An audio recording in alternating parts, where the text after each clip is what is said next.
So this last question was fairly challenging, is how to tie together these three ideas, the vessels of the house of God, the land of Shinar, and the names that they were given. Now keep in mind, these are the setting of the story. This is the opening paragraphs of the story, so they're giving background and context to the crisis that's going to happen in the schooling, in the sort of university experience of Daniel and his friends. So I suggested if you want to understand these things, you go back to Genesis chapter 11 in order to see what was going on. Because here we get, for the very first time, and one of the very few times in the whole of the Bible, a reference to this place called, in chapter 11, verse 1, the land of Shinar, right? So that should have been the first thing that jumped out at you, is that you have the exact expression that we get here in the book of Daniel, the land of Shinar. And as I said, it's only used just a couple of times in all of the Bible.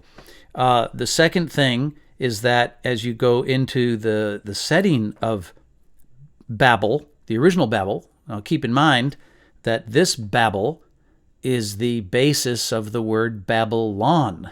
So Daniel's in Babylon, and of course, biblically, there's a connection between Babel and the city of Babylon. And you know very famously what happens at Babel. The people try to, the population, the human population, converges in one city. They start to build one city and a giant tower, and the whole goal of this is obviously to strengthen and solidify and unify these people, and God looks unfavorably upon them and divides them, confuses their languages, and they end up separating and forming other nations around the region. So why is God upset in this story here of Babel? What really did they do? And part of understanding what exactly their error was is to understand the punishment. So in the book of Genesis, there are different judgments, different punishments. The city of Sodom and Gomorrah gets wiped out by fire and brimstone from heaven.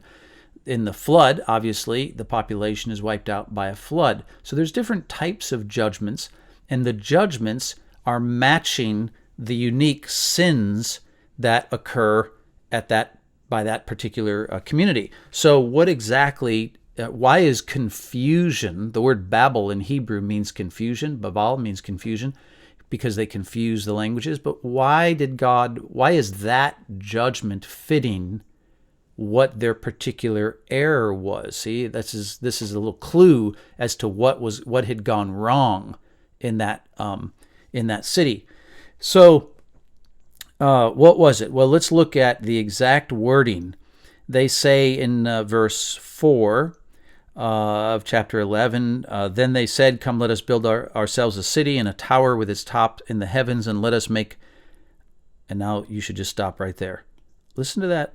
Let me just let that sink into your ear a little bit. Whoops. Let us make.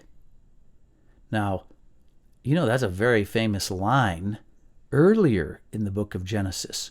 But the speaker of those words was God. God said in chapter 1, "Let us make humanity. Let us make man in our own image, after our own likeness." And of course, God not only made humanity, God went on to name humanity. Back in chapter 5, in verse 1 of Genesis, it says God named Adam and Eve, the male and the female. He named them man, or Adam, which means of the ground.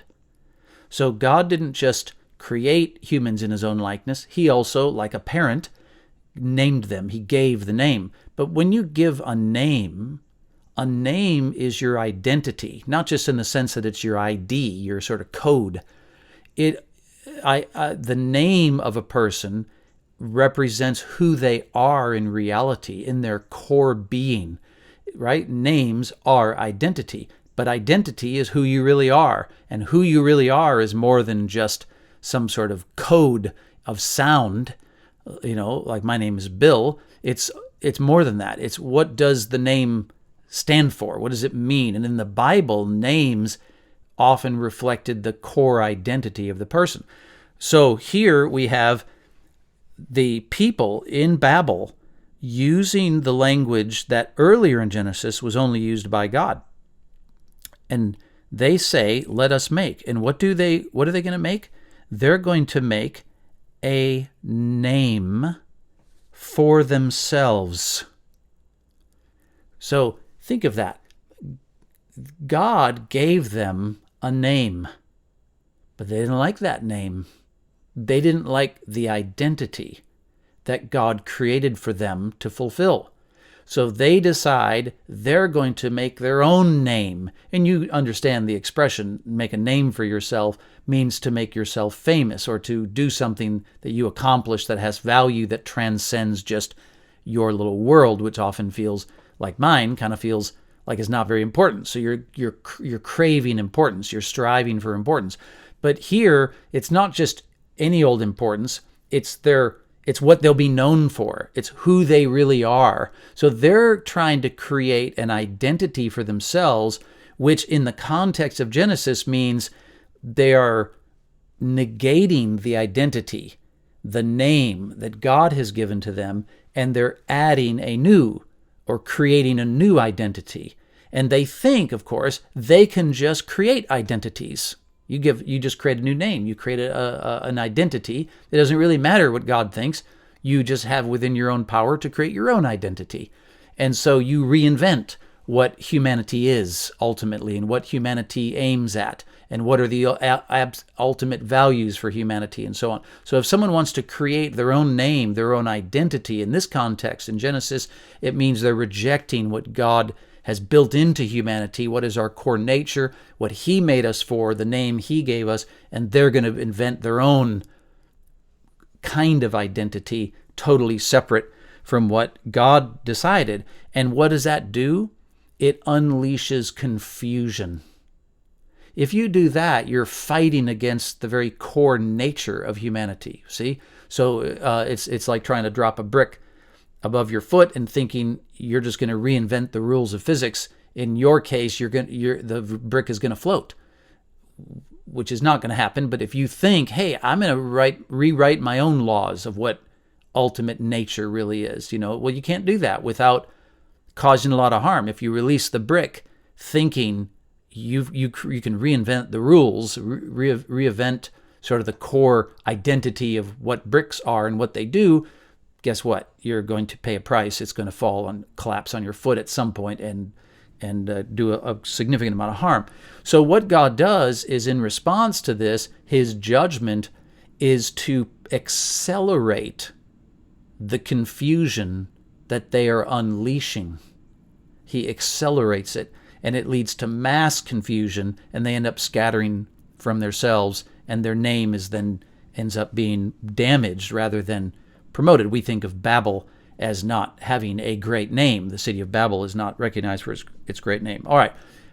So what does all have to do with Daniel? Well, in Daniel, what's happening is this same place, the land of Shinar, has decided that they're going to reinvent names, you see, for the boys. They're giving them new identities. You see, they've taken them from Jerusalem, and they know that the Jerusalemites worship Yahweh, and they think there's only one God, the one true living God, and all these things, and they believe in the law of Moses and all that. And what the land of Shinar is doing is they say, no, we have our own identity and our own identities, and we get to reinvent who you are and recreate who you are, and you just have to yield to these pressures, and then you'll make a great name for yourself within our cultural context, and it will be very different from the kind of identity they would have had they been in Jerusalem. Okay, so that's the sort of symbolic value of it. Now, the vessels of the temple, since the inner part of the temple was gold, this represents God's home, right? God lives inside the temple, and it's all golden. And the reason it's golden is because it's permanent. you have a permanent beauty, a lasting, enduring beauty, because the gold doesn't rust. If you made it of iron, it could rust. But if you make it of gold, it will stand the test of time and retain its value and beauty and so on. So what's going on then is the Babylonians think they can take the stuff of Jerusalem. It's by taking its vessels, it's ultimately sort of hijacking its beliefs and so on.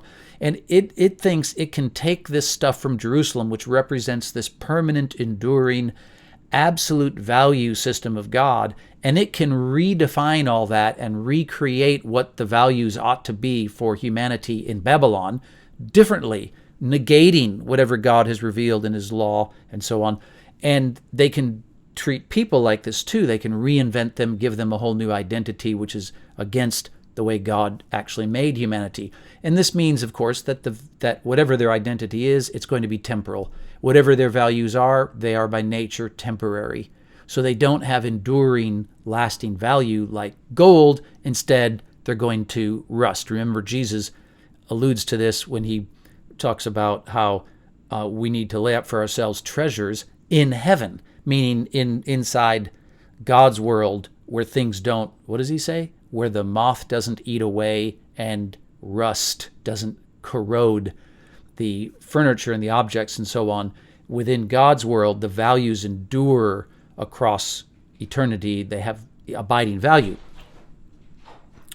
So that leads us then to the final question, which is going to be, now that Daniel's going to enter into this crisis, why does he choose the particular crisis he chooses? I mean, why didn't he reject studying the literature and language of the Babylonians? Why did he reject the foods? And then why did he create a test? Right? He said, test us for 10 days and then we'll see the results. So why did he create that test? So that's the next question for you to take up and to think about, and best wishes as you do that.